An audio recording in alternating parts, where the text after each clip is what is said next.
இந்த வீடியோவில் இப்போ என்ன பார்க்க போகிறோம்னா 2021 அண்ணா நகர் சட்டமன்ற தொகுதியில் யார் வெற்றி பெற்றாங்க, எவ்வளோ ஓட்டு வாங்கினாங்க நம்ம இந்த வீடியோவில் பார்க்க இருக்கிறோம். வாங்க வீடியோக்குள்ளே போகலாம். நம்ம பார்த்துட்டு இருக்கிறது அண்ணா நகர் சட்டமன்ற தொகுதி 2021 பார்க்கணுன்னா திமுக வெற்றி பெற்றிருக்காங்க. 80,054 ஓட்டு வாங்கியிருக்காங்க. 48.95% ஓட்டு வாங்கி வெற்றி பெற்றிருக்கிறத பார்க்குறோம் திமுக. ரெண்டாவது இடத்துல அதிமுக 52,609 ஓட்டு வாங்கியிருக்காங்க. 32.17% ஓட்டு வாங்கி ரெண்டாவது இடத்துல இருக்காங்க.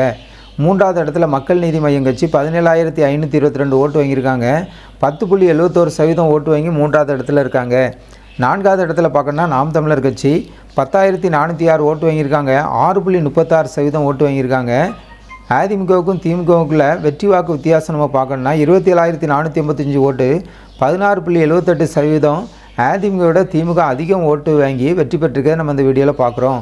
பதிவான வாக்குகள் 2021 எடுத்துக்கிட்டோம்னா 1,63,551 ஓட்டு பதிவாயிருக்கு. 57.18% ஓட்டு பதிவாயிருக்கிறத பார்க்குறோம். பதிவு செய்த வாக்காளர்கள் ஓட்டு போட தகுதியானவர்கள் அந்த நேரத்தில் 2,86,039 பேர் ஓட்டு போட தகுதியானவங்க. ஆனால் 2021 ஓட்டு போட்டவங்க 1,63,551 மட்டுமே ஓட்டு போட்டிருக்காங்க. இந்த தரவுகளை வச்சு தான் 2026 சட்டமன்ற தேர்தலில் தமிழக வெற்றி கழகம் புதிய வரவாயிருக்கிற தமிழக வெற்றி கழகம் இந்த தரவுகளில் இருந்தால் ஓட்டை பிரிக்க இருக்காங்க. எப்படி பிரிக்க போகிறாங்க நம்ம பொறுத்திருந்து தான் பார்க்க இருக்கிறோம். இதான் அண்ணா நகர் சட்டமன்ற தொகுதியினுடைய முழு தரவுகள். இதில் இருந்தால் 2026 ஓட்டு பிரிய போது இதை பேஸ் பண்ணி தான் எலெக்ஷனில் ஓட்டு பதிவாக இருக்குது. ஜனநாயகம் டிவி சேனலுக்கு புதியவராக இருந்தால் ஜனநாயகம் டிவி சேனலை சப்ஸ்கிரைப் பண்ணுங்கள்.